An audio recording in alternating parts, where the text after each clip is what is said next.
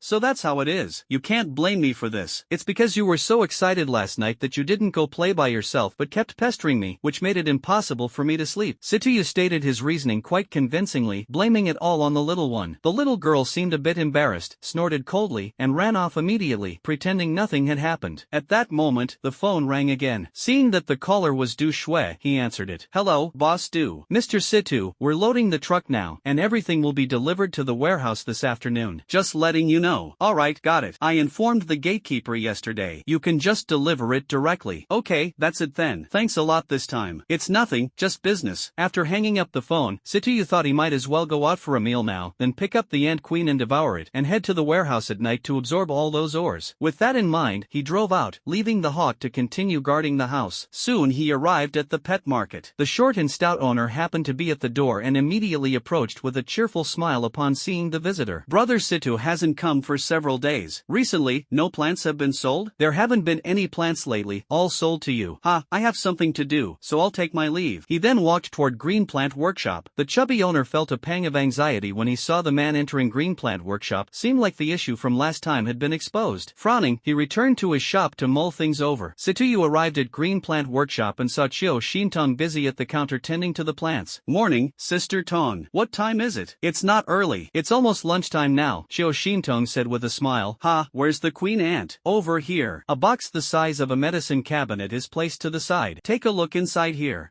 Alright." After glancing at the queen ant, it was indeed quite large. "Not bad, they're all lively and energetic. I'll take it away then." "Well, it's mealtime now. Let's have a meal together," Chiu Shintong said. "You're right, we should thank Sister Tong. So, shall we go now?" "Yes, now's fine. Just leave the shop to them. Let's go." Chiu Shintong picked up her bag and walked out with Situi. The two arrived at a Western restaurant. Situi, being a bit of a country bumpkin, had never been to such a fancy place before. After entering, he followed closely behind Chiu Shintong, looking a bit uneasy. The waiter brought the menu. Chiu Shintong picked it up, glanced at it, skillfully ordered the dishes, and then handed the menu to Situi. Situi looked at the menu. Thankfully, it was in Chinese and not some infamous unreadable script. He casually chose a set meal. Chiu Shintong smiled slightly, realizing it was his first time at such a place but chose not to point it out. After waiting for a little while, the appetizers were served. Situi was dumbfounded when he saw the tiny portion, thinking it wouldn't even be enough to fill the gaps between his teeth. Seeing Chiu Shintong savoring her food meticulously, he decided not to dwell on the portion size and finished it all in 2 bites. Chiu Shintong almost burst out laughing, as she'd never seen anyone eat this way. The soup below was also served, and Situi drank it down in one go. After seeing this, Chiu Shintong seemed immune to it, reacting less strongly than before. The dishes followed one by one, quickly devoured by Situi, while Chiu Shintong ate slowly and chewed her food carefully. When everything was finished, Situi was a bit dumbfounded. Was that it? Was this all the food? He was quite speechless. He paid the bill directly and left, thinking to himself that he needed to find something else to eat after dropping off Sister Tong. Chiu Shintong thanked Situi, and the two parted ways. Following his original plan, Situi found a genuine Chinese restaurant to properly satisfy his appetite before getting into his car. Inside the car, the 3 queen ants quietly rested in their box, their antennae constantly swaying. "Corinna, swallow these 3 bullets a dance. Yay, a new species again. The devouring chain emerged directly, swallowing the box along with it. Not a trace was left. What an excellent appetite. The main brain's voice sounded. Trace amounts of devoured compounds detected. Trace amounts of soil detected. Rare elements negligible. New genes detected. Beginning analysis. Gene analysis completeness at 100%. Mutation negligible. The voice stopped there. It seems the genes of these 3 ants are still very stable, with no mutations present. The little girl is very happy. At least the biological upgrade requirement has been met. C2U drove to the warehouse and saw the trucks unloading the ore he had purchased. Not wanting to idle, he drove inside and checked the quantities. The old gatekeeper continued lying down with his eyes closed, guarding the entrance. By evening, C2U checked the numbers and found no issues. Then, he made a phone call to Du Shui. Boss Du, thank you so much this time. You really helped me out. I'll treat you to a meal next time if you're free. I should be the one thanking you. Although my company's problems are still significant, at least you've helped ease my operational situation this time. Maybe with a little more effort, I might truly get through this tough time. I hope your company gets out of its difficulties soon. That's all then, I'm hanging up. Goodbye. Goodbye. Putting away his phone, C2U waited idly in the warehouse for several hours. After the sky turned completely dark, he said to the main brain, devour the ores. Received. Executing devour command. The devouring chains began to extend from C2U's body. Facing these mountain-like piles of ores, C2U felt bored. He found a place to sit down, watching the devouring chains swing recklessly as the ores slowly diminished bit by bit. He was bored, truly bored, suggesting the host entered deep sleep mode. This can help pass the boring time and also replenish sleep. Alright, entered deep sleep. Remember to wake me up when the devouring process is almost done. Understood. Executing the command. C2U quickly fell asleep. Little lowly Kalena ran out and, looking at the ores in front of her, was extremely happy. Now she could level up. Although there were still many levels to go, at least she was one step closer to the starry sky. The little lowly dashed back and forth, observing and running between several piles of ores. She was filled with anticipation. Several hours quickly passed. The sky would brighten every 2 hours. Only a tiny bit of ore remained in front of her. Activate the awakening program. C2U slowly opened his eyes, glanced around, and found that almost everything had been devoured. The upgrade could be ready in about 5 minutes.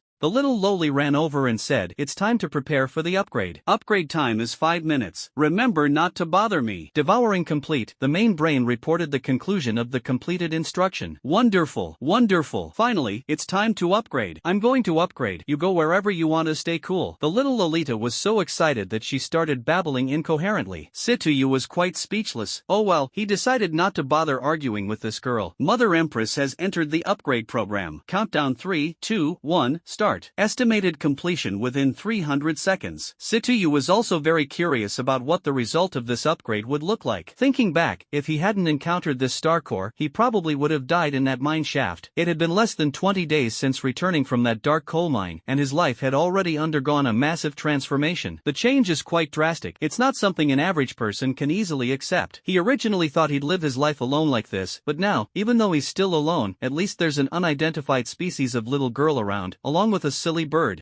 This is the only way he can comfort himself. Who knows what his future life will be like? Facing the unpredictable future, C2U feels a bit uneasy at this moment. Watching the countdown in his mind tick away second by second, the end of the countdown is fast approaching. Suddenly, C2U's head was struck by a sharp pain, and his entire body began to emit a glowing light. It was as if he had turned into a small light bulb. Looking at the glowing light all over his body, C2U's thoughts raced with an endless stream of expletives. This darn upgrade actually turned him into a giant firefly. That's just ridiculous. Little girl, you'd better wait for me, just see if I don't spank your little bottom later. Star core upgrade completed, now at level 2, the main brain said. Kalina, come out here. I promise I won't beat you to death. What are you doing? Why do you want to hit me? A little girl projection appeared, looking confused. It was supposed to be a happy occasion, but hearing C2U threaten to hit her made her a bit scared. Although she was the queen mother, the other party was her master, even if he was just a reptile. Look at what you've done to me. What's with this glowing all over my body? And what was that sharp pain in my head just now? Are you trying to murder me? C2U said angrily. Kalina, upon hearing this, realized the nature of the situation and immediately breathed a sigh of relief, saying, you should have said so earlier. You gave me quite a scare. I thought it was something serious. She even lightly patted her non-existent tiny chest with one hand. This is really simple. The star core has upgraded, so it put a slight burden on your brain for a moment. Once your brain gets used to it, everything will be fine. It shouldn't hurt anymore now. now, right? Satuyu nodded, which counted as a response. Then what's going on with this glowing all over my body? The little girl felt a bit like laughing. He truly resembled a giant firefly. But noticing the displeased look on Satuyu's face, she quickly composed herself and replied seriously. This is nothing serious, just a brief energy instability after the upgrade, causing some leakage. Once the leaked energy is consumed, it will stop glowing. How long will this process take? It won't last too long, right? No, it should only take a few minutes. The amount of leakage is very small. Satuyu breathed a sigh of relief. He definitely didn't want others to see him looking like a human-shaped light bulb. That was anything but fun. The little girl Karina mysteriously said to Satuyu, "Do you want to know about the new ability?" Her small face was full of anticipation, as if saying, beg me, beg me. Clearly, she wasn't someone good at keeping secrets. Seeing her expectant look, Satuyu decided not to tease her. Just tell me already. I'm really looking forward to it. Yay, I knew it. Ha ha. Alright, let me tell you about the new ability now. This time, essentially, there's a new ability, but this new ability can be used in several ways. The ability is fusion technology. What does this even mean? How does one integrate technology? Satuyu felt a bit at a loss. Simply put, it means you can directly integrate a technological product. After integration, you'll immediately understand its composition and principles. This ability also comes with an additional effect, the possibility of mass-producing the integrated item. For example, take the phone you have on you. If you integrate it directly, you'd instantly understand how it works, its manufacturing principles, and you'd be able to reproduce this non-living object straightforwardly. When Satuyu heard this, he seemed to think of something and quickly asked, how much can be reproduced? As long as the raw materials are sufficient, there's no problem copying as many as you want. They're not living beings, so there are no limitations. However, there are two conditions. First, the fused target cannot exceed a volume of 9 cubic meters. Second, you must independently provide the energy and materials required for the replication process. But didn't you just devour a lot of minerals? Can't they be used for replication? Satuyu asked suspiciously. The little girl rolled her eyes at him. Those are for upgrading. There's nothing left over. Satuyu finally understood, glancing at the adorable little girl. Was it an illusion? Satuyu stood up, walked up to Kalina, and got very close. Kalina noticed his movements were a bit strange. What are you doing? Did you grow up a little bit? Oh, you're talking about this? Yeah, just a little. When I grow up in the future, I'll be a super gorgeous beauty.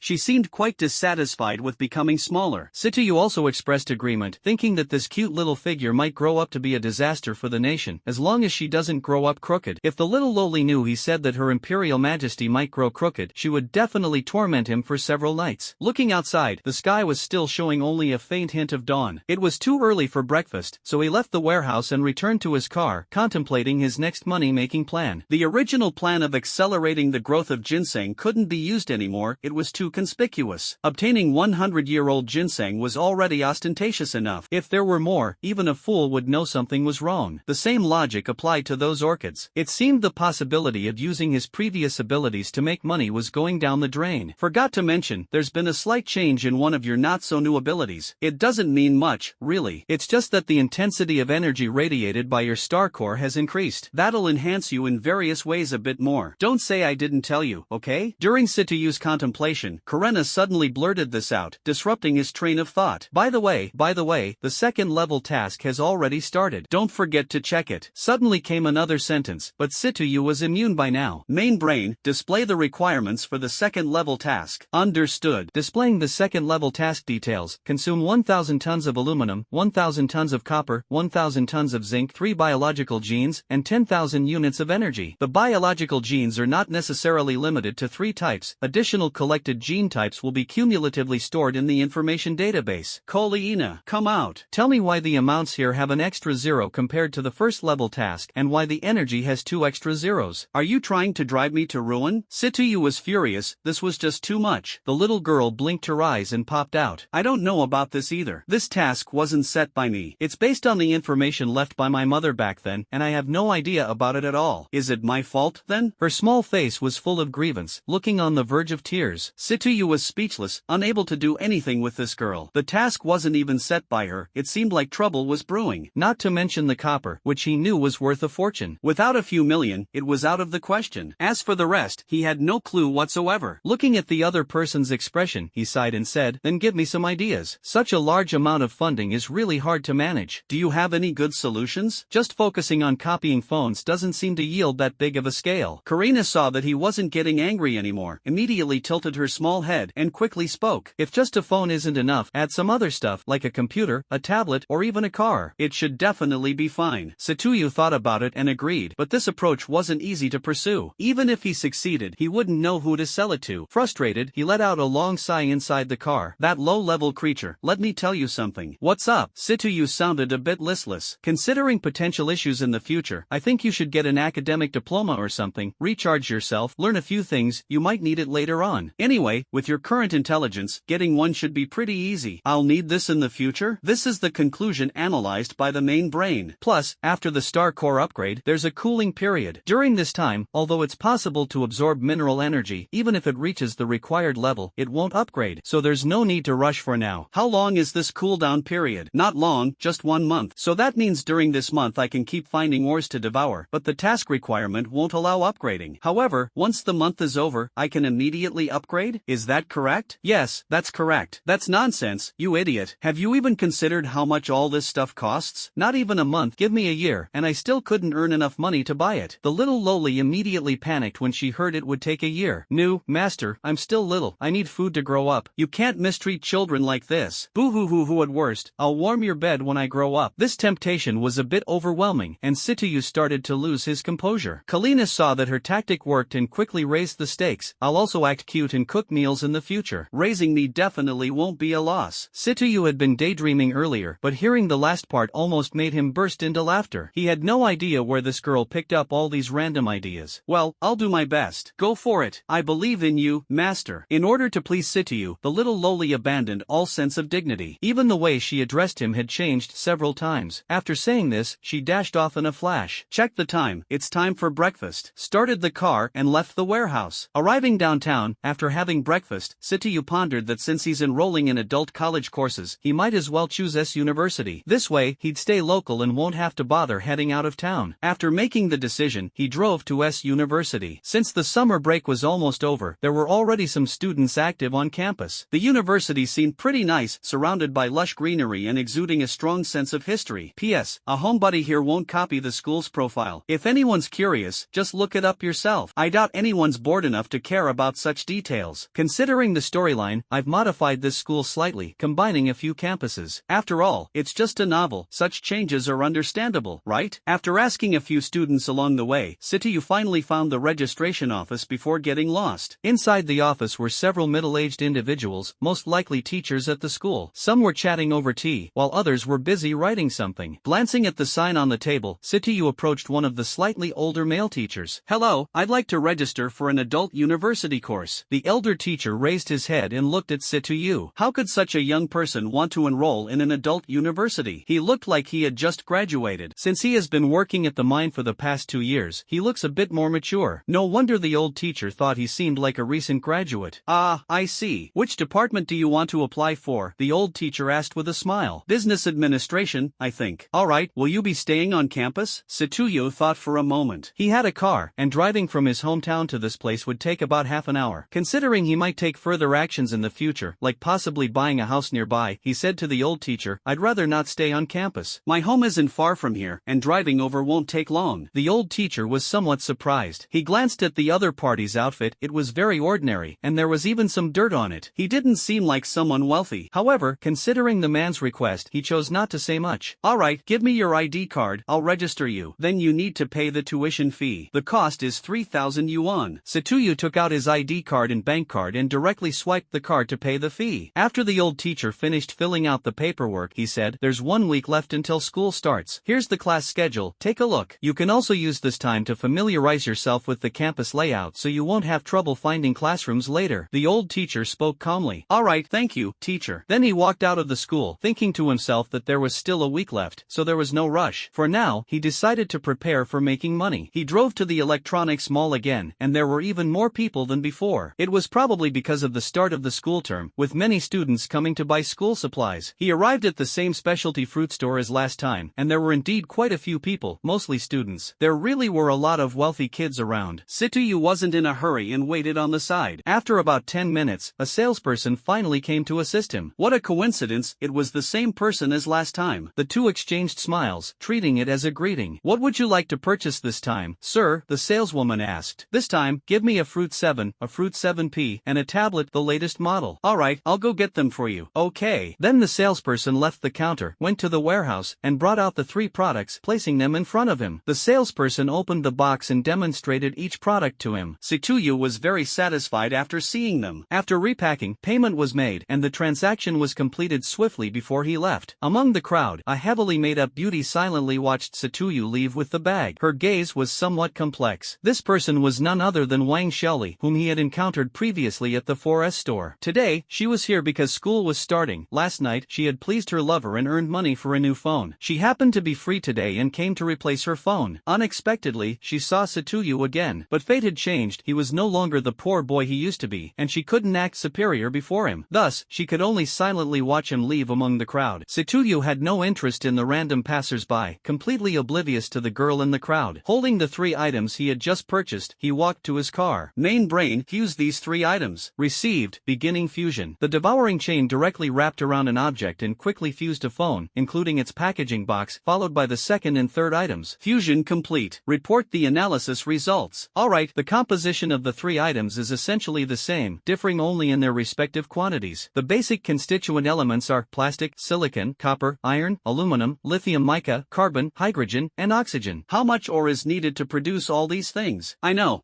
just ask me. The little girl suddenly rushed out inexplicably. In the future, just ask me about these kinds of questions. The main brain is too rigid. If you ask it, it might explain for half a day. Karina said, her eyes somewhat evasive. Setsuyu didn't mind this and directly asked, so, go ahead and tell me. Kalina said with a cheeky smile, for the above elements, 1 ton each would be enough to produce about 10 fruit 7s, approximately 8 7ps, and 5 tablets. The little girl looked at Setsuyu somewhat guiltily. Setsuyu frowned and turned to look at the little girl. I was wondering why you were so enthusiastic. Turns out this is the issue. Just how many ores have you embezzled? His sinister smile was unquestionably sinister. The little girl was terrified, clutching her head with her small hands as she squatted down. Woo. Not much, really not much. I only took a tiny bit. Don't look at me like that. The little girl was truly scared. That look in the eyes, so frightening. I want mommy. She burst into tears. Setsuyu was a bit stunned. This little girl was usually reckless and unruly, but how come this time she started crying so easily and appeared so frightened? He retracted that gaze and said calmly, what's the actual production capacity? 50 fruit 7, 40 fruit 7p, 15 tablets, the little girl said softly, still looking a bit scared. Why are there so few tablets? Well, tablets use a lot of materials. Essentially, the technology behind these things is the same. It's just that this one uses more materials and is made bigger. There's not much difference otherwise. So, it's still more practical to copy the fruit phone, right? Yes. The little girl, seeing that he was acting normal again, stopped crying with her head in her hands and sat in the passenger seat of the car. She looked around and touched things here and there. Setsuyu fell into deep thought. I wonder how much these raw materials will cost. Then, at what price should they be sold to channel distributors? Forget it, better figure out the cost first. He casually took out his phone, ready to send a message to Dushue. Boss Du. That low-level creature, huh? There are 3 elements that don't need to be purchased, the little girl said timidly. Oh, that's good news. Which 3? Setsuyu became intrigued. It was rare for this little girl not to mess with him. Silicon interacts with hydrogen and oxygen. Silicon is one of the impurities found in ore. Hydrogen and oxygen elements are also present in ore, and there is plenty of them in the air, so there's no need to purchase them. After all that effort, still had to spend my own money to buy them. Speechless, the phone edited a text message to the other party, and Dushue quickly replied, plastic 5,000, copper or 1,300, iron or 500, aluminum or 270, lithium mica 1,500, coal 500. The price hasn't changed much. The purchased items remain at their original prices. Calculated it around 1 ton of each type of mineral raw material, adding up to about 10,000. No wonder they work in mining. They even managed to get their hands on plastic. This should be considered cross-industry. With 1 ton of each material, a cost of 10,000 can produce 50 units of fruit 7 and 40 units of 7p. The market price is roughly 5,000 per unit, amounting to about 250,000 in total. If fruit 7 is sold to channel distributors at a price of 2,000, it can still yield a profit of 100,000. For 7p sold at 2,500 each, it can also bring a profit of 100,000. That's nearly 9 times the profit. This is a good business opportunity and worth pursuing, though the scale can't be too large, as a bigger operation risks mistakes. After planning everything out, Setsuyu directly called Dushue and asked her to deliver 20 tons of each type of ore material she had just consulted about to the previous warehouse. He said he would transfer the money to her immediately via mobile and wouldn't even need a contract this time. Dushue had high regard for this young man. He was very straightforward and had helped her twice in these challenging times. Soon, the finance department reported reported to the CEO that a sum of 200,000 had been credited. Du Xuan nodded and acknowledged the information. Then, she made a call to arrange manpower for transporting this batch of goods. 3 days later, Situyu received news that everything he had purchased had been delivered to his warehouse. He did not immediately go to the warehouse to replicate the items. At the moment, he was trying to acquaint himself with the layout of the various classes in this school. The school was quite large. He had been walking for most of the day and had only managed to explore half of it. It took him another day to fully understand the layout of the school. Late that night, he visited the warehouse he had rented, consumed all the ore, and replicated 500 units of Fruit 7 and 7,400 units of Fruit 7P. The little girl was overjoyed. Despite claiming that she could only replicate 50 units or so and putting on a pitiful act, her whole demeanor was pure theatrics fueled by her impeccable acting skills. In reality, she secretly consumed at least half of the ore as snacks for herself. If Situyu found out, her little bottom would surely be in trouble. After the copying was completed, the little girl shared a small secret with Situyu. All these copied phones have a backdoor, and it's not a programmatic one. It can monitor the other party, but neither the other party nor the programmers would be able to detect it or locate this vulnerability. Most likely, this is the special ability of the queen. Situyu expressed indifference. He just wanted to make some pocket money. Raising a little girl like her isn't easy. Sigh. After finishing copying these phones, he didn't immediately take them away. It wasn't that he didn't want to take them, he just genuinely didn't know where to put them. Today is the first day of school. Following the time and location on his schedule, C2U arrived at the campus. Watching various beautiful girls walking past him, he felt refreshed. It was quite effective in protecting his eyesight. Didn't you notice his eyes practically emitting green light as he stared at the beauties? Walking through the campus teeming with gorgeous girls, C2U couldn't help but think that if he hadn't been expelled back then, he might have attended college as well. Maybe, possibly, though he wasn't exactly known for his stellar academic performance. In any case, none of that mattered anymore. He was already on campus, and everything else was just trivial. Seeing so many beautiful girls around made him feel that his money hadn't been spent in vain. Ultimately, it's all about the girls. Finding his designated classroom, C2U stepped inside. There weren't many people, just about 10 or so. He casually chose a seat in the front row and sat down. Soon, everyone arrived, including a stunning teacher. At first, he thought she was a student but was surprised to find out she was the instructor. She was ridiculously young, absolutely 25 or 26 years old. Her jet black, shoulder-length hair, that devilishly alluring S-shaped figure, utterly irresistible. A pair of long legs accentuated by a charming black look, a one-shoulder top, and a short skirt, it was beyond captivating. The class consisted of adult university students, all mature men over the age of 30. Upon seeing such a beautiful teacher, they each drooled uncontrollably. Their eyes were fixed on her, as if they wished they could devour her whole. The female teacher glanced at the people present, her expression calm and unfazed, and said, "Hello everyone, I'll be teaching you the course on marketing. My name is Lu Xuan. I'm a PhD student who is pursuing a combined master's and doctorate program at S University. This year marks my first time teaching, so I hope you'll all support me." Her smile was bright and radiated warmth, but inwardly, she thought deviously, a bunch of old lechers.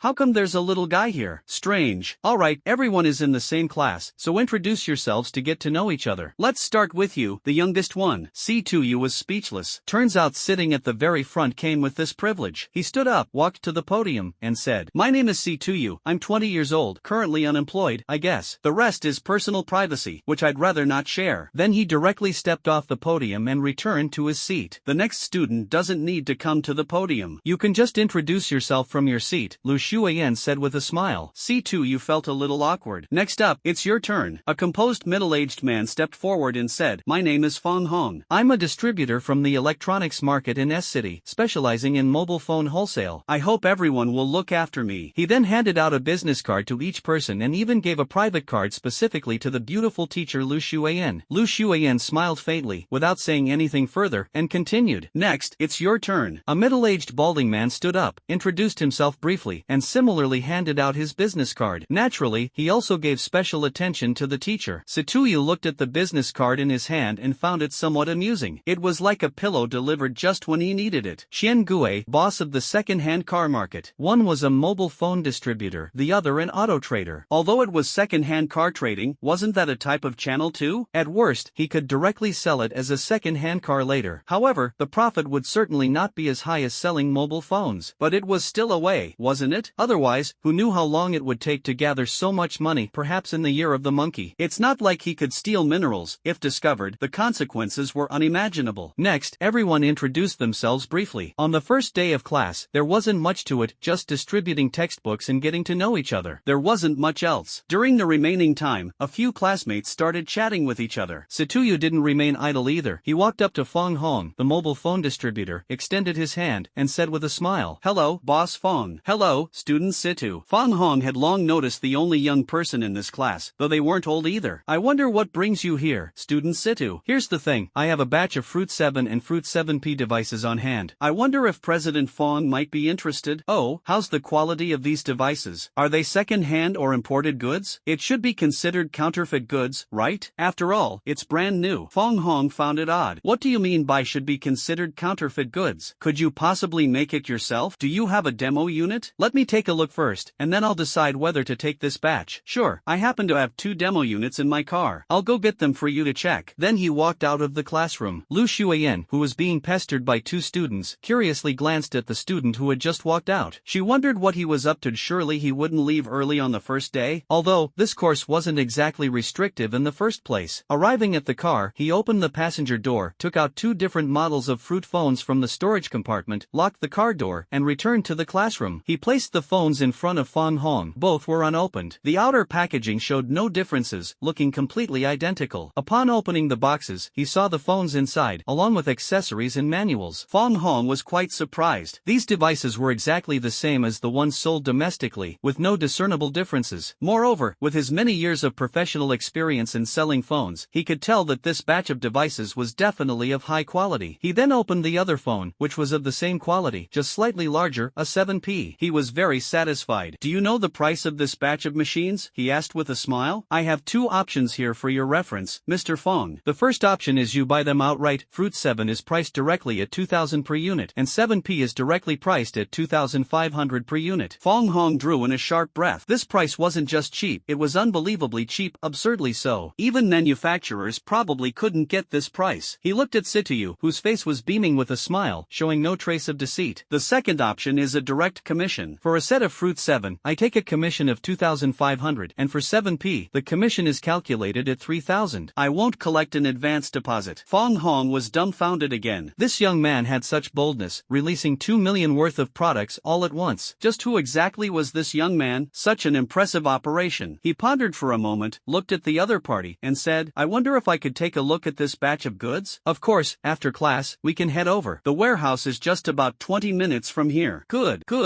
Fong Hong completely lost the composure of a seasoned businessman. The Situ brothers left a phone number. All right. Fong Hong quickly dialed the number on his phone and saved it. After saying this, Situyu left Fong Hong's side and approached Qian Gue, the used car dealer. "Hello, Mr. Qian. My name is Situyu. I wonder if we could have a chat," Situyu said with a smile. Qian Gue had just seen the conversation between Situyu and Fong Hong and had somewhat guessed the content of their discussion. However, he had no idea what this kid wanted to talk to him about. "Hello, brother Situ. What would you like to chat about with your elder brother?" Qian Gue said cheerfully. "I just glanced at your business card earlier. Brother, you're in the business of buying and selling used cars, right?" "Yes, I deal in second-hand car transactions in S-City. I also handle some new cars, though my focus isn't as big in that area. I wonder which cars are selling well on your side." Qian Gue was a little puzzled. The other party directly asked which one sold well. Could it be that they have extensive connections and can get their hands on many cars? It's completely unnoticeable. This person looks way too young. From my side, all kinds of cars sell reasonably well. Since the prices are quite practical, if I have to say which sell better, it's still Japanese cars. This is because people buying second-hand cars usually opt for relatively cheaper options, and Japanese cars have a large market presence in China, with spare parts and repairs being easier to handle. Can you be a bit more specific? Specifically, let me think. For sedans, the Nissan Sylphy and Honda Accord are pretty good. As for the SUV market, the Honda CR-V is not bad. Chen Gue pondered. If I have channels to get these cars, brand new, I wonder what price Boss Chen can offer and how many you can take. If they are brand new, I can only sell a small number as new cars, and the rest would have to be sold through the second-hand market, so the price can only be calculated as second-hand. And if new cars are sold at second-hand prices, the cars themselves will lose value. Based on standard configurations, the Sylphy is about 100,000 yuan per unit, the Accord 150,000 yuan, and the CR-V is also roughly 150,000 yuan. Situyu thought for a moment. It seemed the Accord and CR-V were more suitable. "Well, Mr. Qian, how much can you take for the first time?" Qian Gue looked at Situyu for a while before saying, "It depends on the goods. If they are all of the same quality as those cars in the market, then 20 taels for the first time should be doable." "Alright then, I'll leave you my contact number. When I bring the goods, you can take take a look and decide. They shook hands and parted ways. Meanwhile, on the podium, the beautiful teacher Lu Shuiyan had been watching this young man. She was quite curious. From the moment she walked in, she felt this young man was rather peculiar. Despite his young age, he seemed to have decent communication skills and appeared to have gained a bit of experience in the real world. Situyu thought for a moment and decided to take Fong Hong to his warehouse in the afternoon to check which batch of goods, and then buy 2 CRVs tomorrow to fuse them. Soon, it was time for class to end. Situyu walked out of the classroom with Fong Hong, and the beautiful teacher Lu Shuiyan was still observing him. Situyu seemed to have noticed her gaze throughout this class and up until now. He felt very uncomfortable. If you want to strike up a conversation, just come talk to me directly. Staring at me like this without saying anything makes me feel so uneasy. Situyu paused his steps, turned around, and said, "Teacher, have you fallen in love with me? You've been staring at me for quite a while on the way." The surrounding classmates were dumbfounded. This kid is really bold, teasing the beautiful teacher like this. The beautiful teacher let out a sudden laugh. She walked up and said with a smile, "I'm just a bit curious, that's all. Don't mind me. I'll be off now. Bye." Then she left gracefully and casually. Situyu and Fong Hong arrived one after the other at his rundown warehouse. Fong Hong frowned slightly upon seeing the dilapidated state of the warehouse. However, he didn't say anything and continued following Situyu inside. In a corner of the warehouse, they saw mobile phone boxes neatly stacked, covered merely with a layer of plastic. Fong Hong almost lost his breath. "You're telling me you have goods worth millions, and you just leave them like this? What if rats or something chew them up?" Luckily, he didn't have a heart condition, otherwise, he might have needed a pill. But Situyu looked at Fong Hong's somewhat unpleasant expression and felt a bit baffled. "Aren't all the items right here? I didn't deceive you or anything, so why the sour face?" He felt rather innocent. Unwrapping the plastic sheet, Fong Hong looked at the neatly stacked smartphone boxes and stopped hesitating. He pulled out a few boxes, opened the packaging, and inspected the phones and accessories inside. A heavy weight was lifted from his heart. Fortunately, the quality of these items matched the samples. Putting down the smartphone boxes and returning them to their original position, Fong Hong began to contemplate. If this batch of goods were to be paid in full upfront, as requested, the total would be 2 million. If they went for a profit-sharing model, it would amount to around 2.45 million. This batch of goods couldn't be sold at the standard market price, it would definitely need to be slightly adjusted downward. In that case, there would be no concerns about profit margins. The difference here is roughly 450,000. Alright, this is how it'll be settled. After some deliberation, Fong Hong spoke directly, "Brother Situ, since this is our first partnership, I won't hide my concerns, I am naturally a bit cautious. So, I think it would be more appropriate to settle based on profit sharing for this first deal. If this batch sells well, next time I'll pay upfront. What do you say? Businessmen are sharp thinkers, they never take a loss." Situyu said indifferently, "Sure, let's go with what you want. I'm fine with it. Alright, I'll go to the car and grab a contract. Meanwhile, I'll make a call to have someone come over to pick up the goods." Situyu nodded. Fong Hong then left the warehouse, walked to the car, opened the door, and retrieved the contract. He made a phone call to an employee, asking them to come here to pick up the goods. Returning to the warehouse, Situyu glanced over the contract content. There was nothing wrong with it, though he couldn't understand much of it. He casually signed it. The two of them waited in the warehouse, passing the time by chatting. Fong Hong glanced at his watch. "It's been 30 minutes already, why hasn't it arrived yet? Could it be that they couldn't find this place?" He made another call to urge them. Within a few minutes, the car arrived, and the rest of the work was up to the employees. After loading the phones onto the car, the two left the warehouse. Together, they headed back to the city and found a hotel to have a simple meal. Thankfully, it was midday, otherwise, Fong Hong might have insisted on making Situyu drink too much. Situyu pleaded repeatedly, saying he had other things to attend to in the afternoon and couldn't drink. Fong Hong didn't force him to continue. The two finished their meal happily and went their separate ways. Situyu decided he would go buy 2 CRVs in the afternoon, so he didn't drive. After all, it wouldn't be convenient for him to transport them alone. It's not like he could tie them together with a rope and tow them behind. Fong Hong returned to his company and immediately gathered his subordinates to distribute this batch of goods to the sales points below. The price was set about 1,000 yuan lower than the original price. If they sell quickly, the profit could cover half a year's expenses. After a short rest, Situyu left his car near the hotel and took a taxi to a Honda 4S dealership. He didn't bother to inspect each car one by one and went directly to the CRV. The appearance was just average, and he couldn't quite understand why everyone liked buying this model. He called over the customer service staff, didn't ask any questions, and directly bought 2 white base model CRVs. The salesperson was a bit confused. What was happening? Before they could say a single word, the customer already wanted to buy. Is business really this easy now? However, the salesperson didn't think too much and immediately guided Situyu to sign the purchase contract and make the payment. Then, he just drove the cars away. The salesperson was dumbfounded. They'd never seen someone buy buy cars like this before. Not asking any questions was one thing, but not buying insurance or registering for plates? That was a lot to take in. At this moment, Sityu drove the car to a remote area surrounded by weeds. There wasn't a single soul in sight, not even a ghost could be spotted. He didn't waste any time and spoke directly. Main brain, merge this car. Affirmative, initiating merger. The tentacle monster appeared again and quickly enveloped the car. In about 5 minutes, the merger was complete. During those 5 minutes, Sityu was quite anxious. If some clueless fool showed up at that time, he genuinely worried whether he might end up swallowing them whole. The main brain analyzes the composition of this car. Alright, the components of this car are as follows: iron, aluminum, copper, silicon, rubber, plastic, lithium mica, carbon. Then calculate for me how much ore is needed to manufacture one. I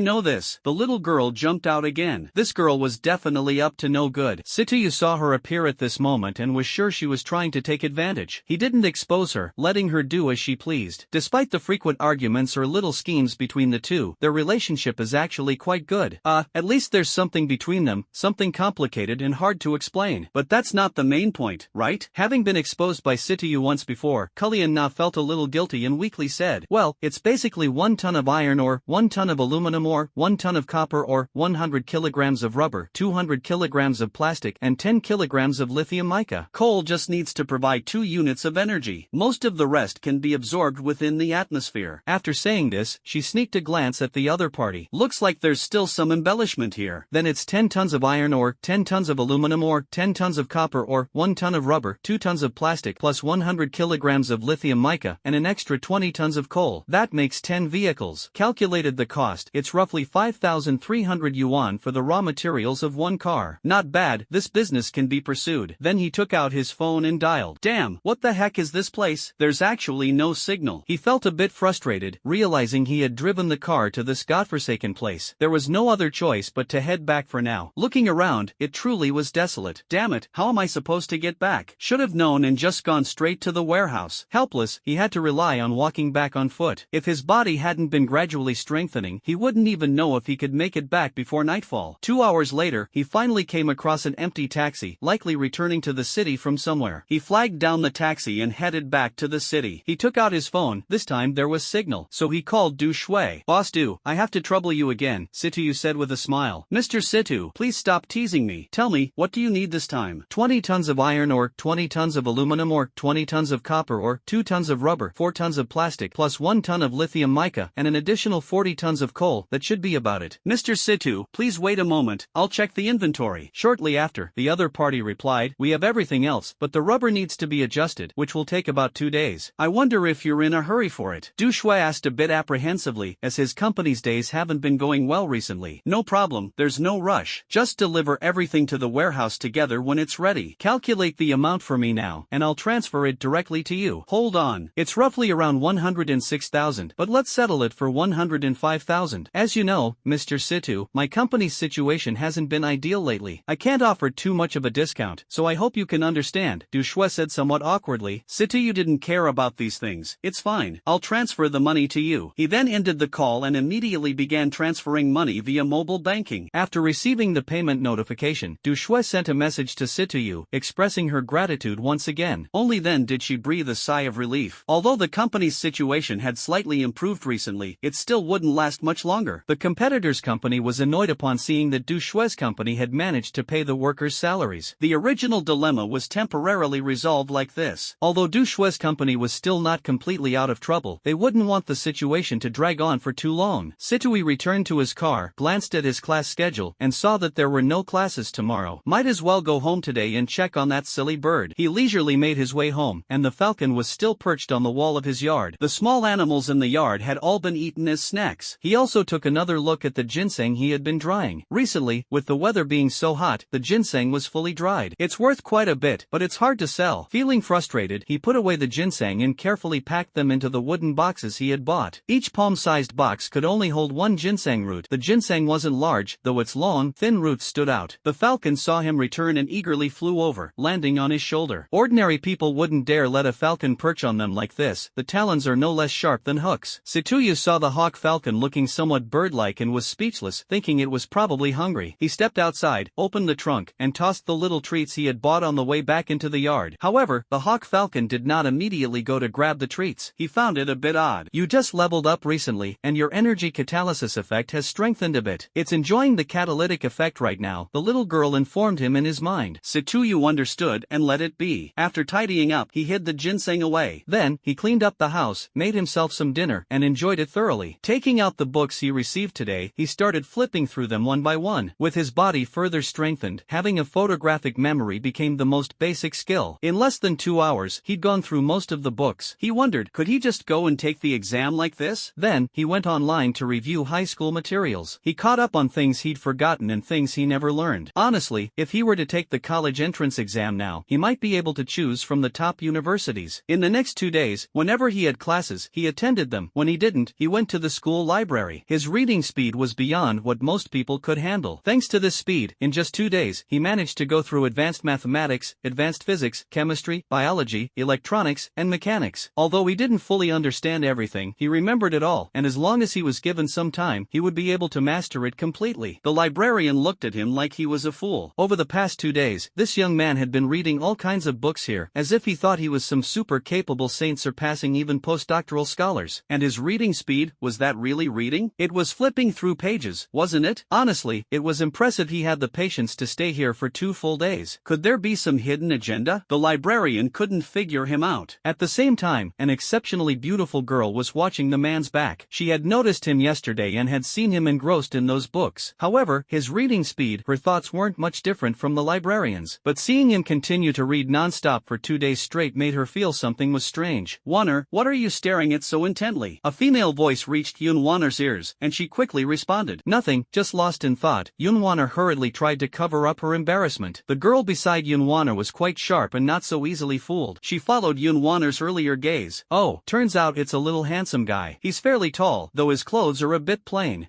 What's he doing?" The girl commented on Setoyu, then noticed his action of reading a book. "Warner, do you know him?" the girl asked curiously. Yoon Warner nodded and said, "Not really, we've met twice." This girl was quite honest. Her small face was slightly flushed. The girl was even more puzzled. "You've only met twice." Staring at him might be understandable, but why do you look so shy? Could it be? "Do you like him?" the girl suddenly blurted out. No. Yoon Wanyan quickly waved her hand in response. "Then why is your face so red? Come on, confess honestly." The girl switched to gossip mode. Yoon Wanyan couldn't bear such interrogation from her roommate. "Well, during the summer vacation, my sister and I ran into some troublemakers, and he saved us," she said with a faint smile at the corner of her mouth. "It's over, our Yunda campus spell has truly fallen for him." The girl looked regretful. "Stop talking nonsense, I really haven't." "Haven't? Then why are you blushing? And what's with that happy little look on your face? What does that mean?" The girl didn't let her off, continuing her interrogation. The two chatted like this in the quiet library, not noticing that the surrounding students were staring at them with wide eyes. The two people talking gradually began to notice the situation around them and stopped discussing the topic. Soon, it was around 4 p.m., and the students at the school started to either return to their dormitories or go out to have fun. Setoyu also wrapped up his day of studying, shook his slightly numb arms, and stretched his legs. Standing for most of the day was quite uncomfortable. Next time it seems better to grab more books and sit down to read. The two girls noticed Setoyu putting the books back, seemingly ready to leave. Yoon Warner's roommate then pulled Yoon Warner along as they walked toward Setoyu. "Hello," the girl said to Setoyu's back. He heard someone greeting him from behind and turned around. A familiar face appeared before him. Still so beautiful, an unattainable goddess. Coming back to his senses, Setoyu said, "Yoon Warner, it's you. What a coincidence." Hey, the girl grew displeased. "I'm the one who greeted you. Why do you keep talking to my Warner?" Her small face was full of discontent. "Excuse me, and you are?" Setoyu asked somewhat awkwardly.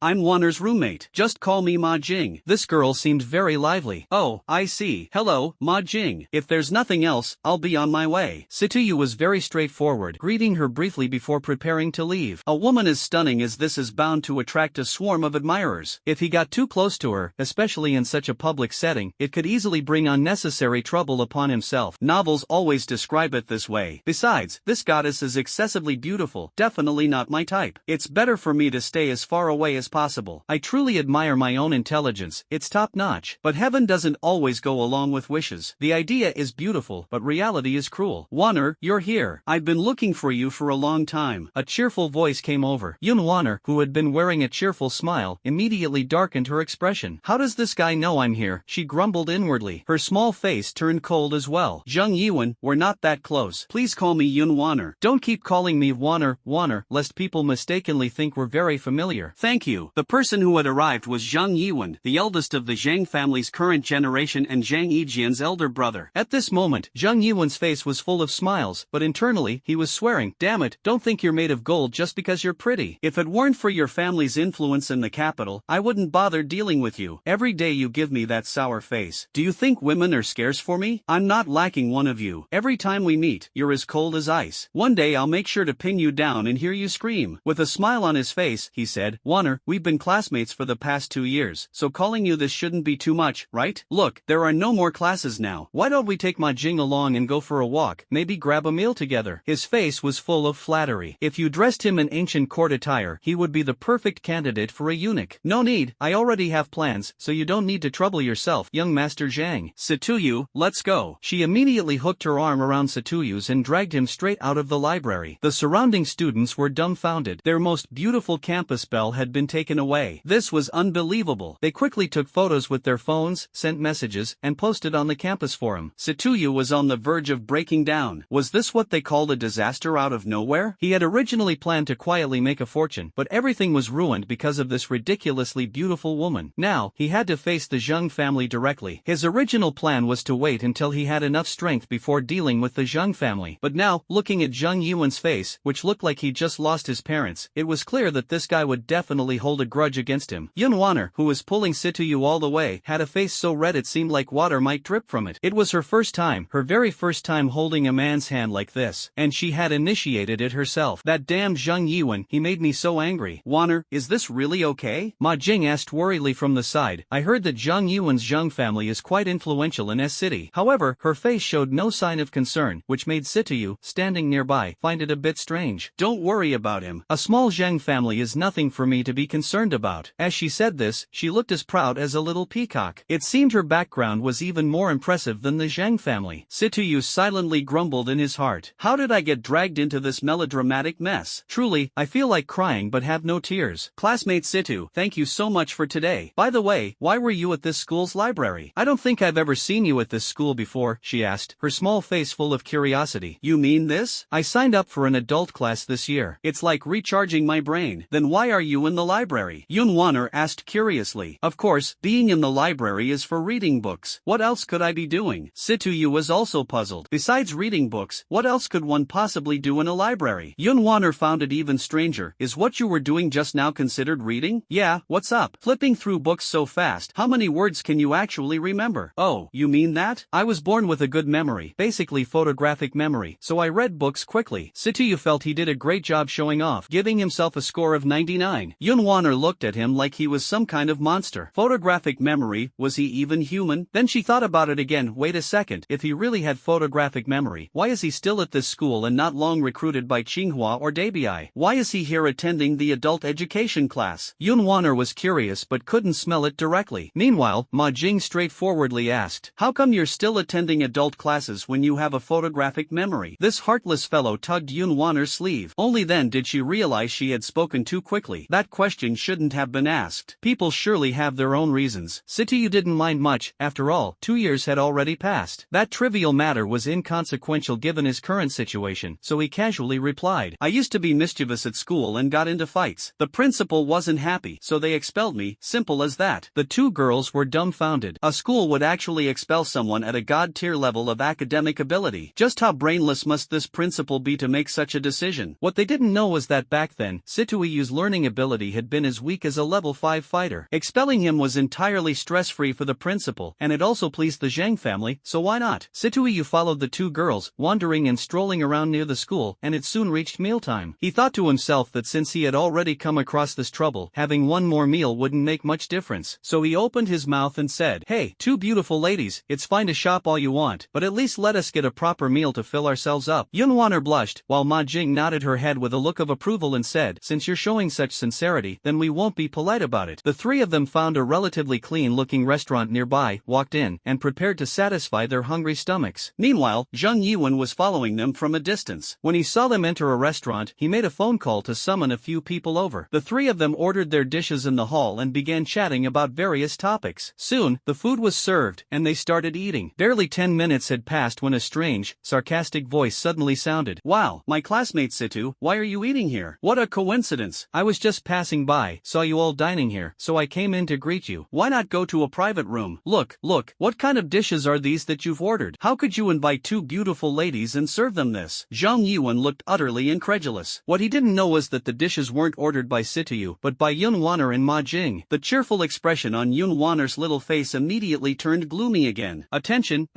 high energy ahead. A thunderstorm might be imminent. Please leave the danger zone. Situyu had black lines across his face as the mischievous little loli in his mind reveled in schadenfreude. Sorry to make you laugh, Zhang Yuan. These dishes were ordered by me. If you have any other opinions, just say them outright. Zhang Yuan felt awkward and quickly responded, oh, so you ordered them, Wanner. Unable to continue the topic, he promptly changed the subject and looked toward Situyu. Situyu thought, it's finally here. This student must be Situyu, right? Hello, I didn't get the chance to greet you earlier. He extended his hand and took the initiative to shake Situyu's hand, shaking it twice to signify the handshake. Situyu didn't bother to hide anything. He directly picked up the wet wipe from the table and wiped the hand that had been shaken by Zhang Yuan. He didn't even glance directly at him. After all, they were enemies, so there was no need to pretend to get along with the other side. Dislike is just dislike. If you annoy me, I'll swallow your family's mining company directly.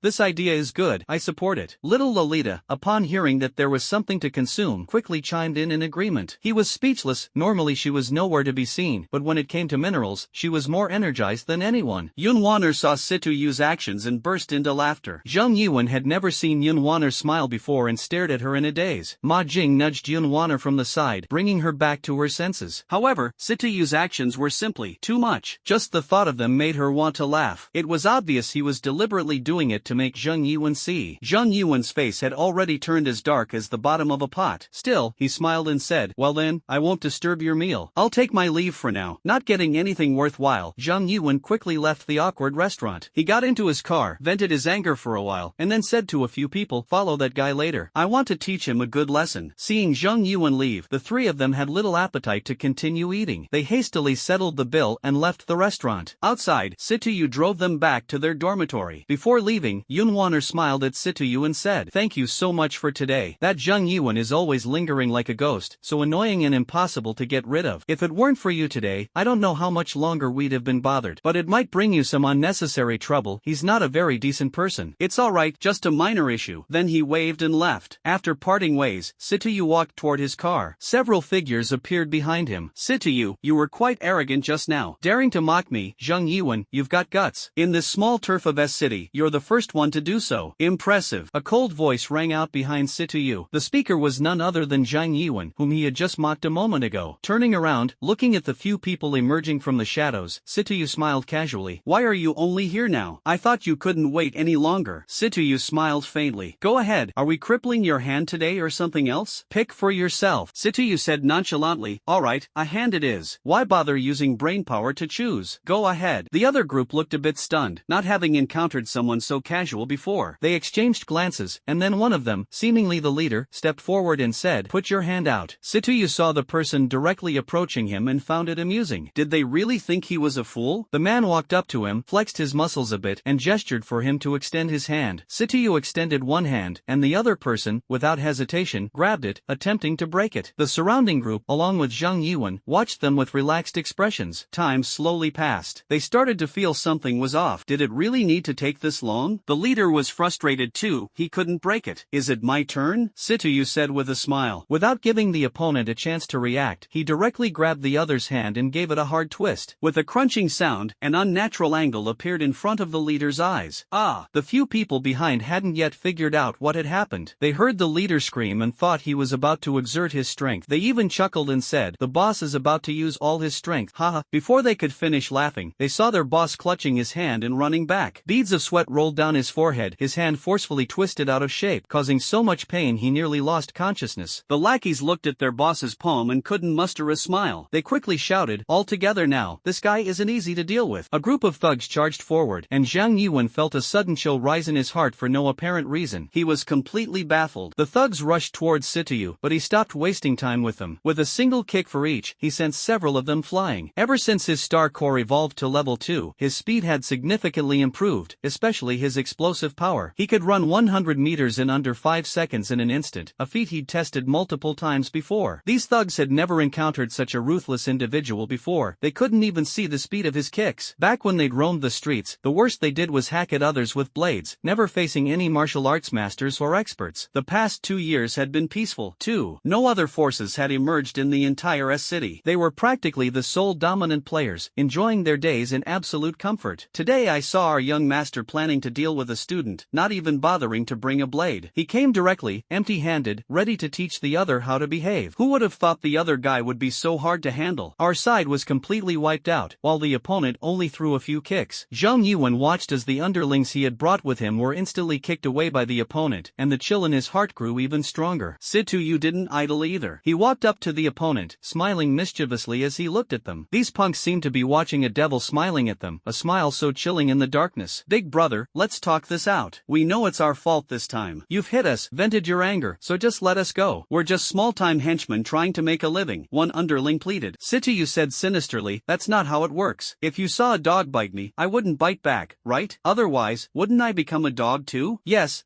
big brother, you're absolutely right. You're magnanimous. You wouldn't stoop to the level of us small-timers," the underling flattered desperately. He sneered sinisterly, "When a dog bites me, I naturally won't bite back. But I won't let this dog go either. I will chop off its paws one by one." As he spoke, he approached the lackey lying on the ground, his eyes still fixed on Zhang Yuan. Zhang Yuan felt uneasy listening to the tone of the other man, a strong urge to flee rising within him. However, the arrogance of being the eldest young master of the Zhang family forced him to stay. Otherwise, how could he lead this group of lackeys in the future? Crunch, crunch, a series of agonized screams followed, making Zhang Yuan's scalp tingle. Who on earth was this guy? So effortlessly, he had crippled the hands of his men, breaking every single one. Not a hint of hesitation. Situyu walked toward Zhang Yuan, staring coldly at him. Suddenly, a strong smell of urine wafted over. Situyu quickly stepped back, utterly disgusted. He had actually scared him into wetting himself. His original intention was to make an example out of him, to show his methods clearly today so that this bastard wouldn't dare to bother him again in the future. Now that the other party had wet himself out of fear, Situyu didn't want to get closer to deal with him. Coldly, he said, "If you bother me again, you know what the consequences will be." The sinister curve of his lips lifted slightly. Then he opened the car door and went back home. The few thugs lying on the ground saw that the student didn't continue to trouble their young master, so they stopped pretending to be dead and wailing. They slowly stood up, clutching their wrists, and approached their young master. Immediately, a smell wafted over. In an instant, they understood why the student hadn't continued to approach and deal with their young master. They really wanted to retreat now, truly wanted to, but if they did, where would the big boss's dignity go? How would they manage in the future? They could only endure the stench of urine and stand there, bowing their heads to admit their mistake. The quick-witted leader stepped forward and said, "Big boss, we're sorry. That guy was too strong just now. None of us were a match for him. Next time, we'll bring blades and turn him into a cripple." Then he continued to flatter, saying, "Oh, big boss, earlier I broke that kid's hand, and he was in so much pain that he wet himself. Sorry for embarrassing you, big boss." The surrounding lackeys nodded in agreement. Truly, our leader is impressive. His eloquence is far better than ours. He can come up with such shameless excuses. Wet himself from pain? Then how do you explain the water stains on the big boss's pants? Of course, they only dared to think this in their hearts. They certainly wouldn't dare to say it aloud. Zhang Yuan nodded with satisfaction. The fear on his face had completely disappeared. He glanced at a few of his followers who had come with him. Their wrists were broken. There was no other choice. He had to send them to the hospital first. "Get in the car, let's go to the hospital to treat your injuries first." Saying this, he got into the driver's seat himself, and his underlings followed him into the car. He started the car and drove them to the hospital. The underlings, smelling that stench, felt unbearably nauseous, unable to open the windows because the air conditioning was on. Zhang Yuan himself didn't mind anyway. He had been smelling his own urine for 20 years and was long used to it. After sending them to the hospital, he went to a hotel, booked a room, asked the staff to buy him a set of clothes, took a shower, and called an escort to calm his nerves. The night passed just like that. Upon waking up in the morning, Situyu got up as usual to check on the hawk that freeloaded at his house. Seeing it grooming its feathers on the rooftop, he decided not to bother with it further. After breakfast, Kolina came running out. "Can I ask you a question, okay?" Situyu was a bit puzzled. When did this kid start speaking to him so politely? "Ask away. Why don't you produce some troops?" "What troops?" Situyu was a bit confused. "Didn't I tell you before? When the Star Corps reaches level 2, you can produce some troops, but only a few." The little girl was speechless. How could he forget this? Yes,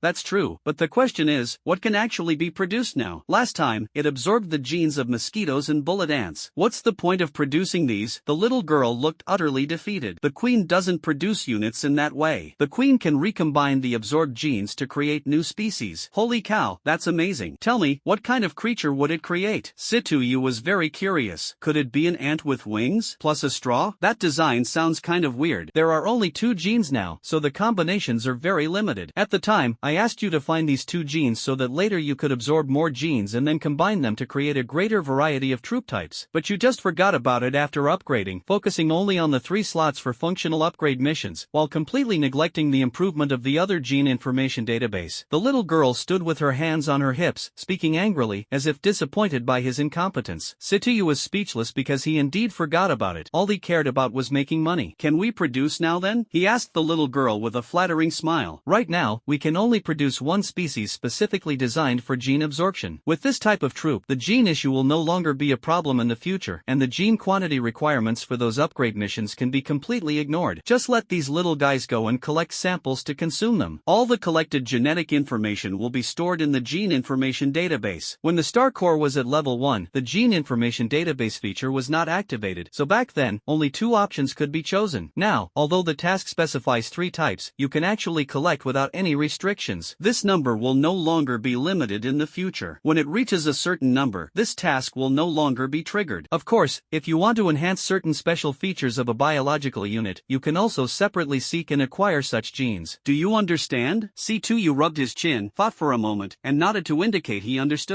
Then produce one now and let me see. C2U was a bit curious about how this thing is produced. Then he saw a bizarre scene. From the space between his eyes at the center of his forehead, the star core gradually emerged and floated before him. A relatively thick chain-like object resembling a devouring thread extended out, and as if bearing fruit, a spherical object the size of an egg formed at the end. Within 2 minutes, it grew larger again, and soon a fist-sized object dropped to the ground. With a plop, it sounded a bit like someone spitting out thick phlegm onto the ground. 6 tiny legs grew out beneath the sphere, giving it the odd appearance of an oversized ant carrying a large round ball. Once the star core completed producing this object, it automatically returned to Situyu's pineal gland. Alright, with this, a devourer queen has been produced. Didn't you say it was a type of unit? Why is it called a devourer? The little girl rolled her eyes at him and said, look at this tiny thing. Can it really be used as a unit? Can it scout or attack, or even defend?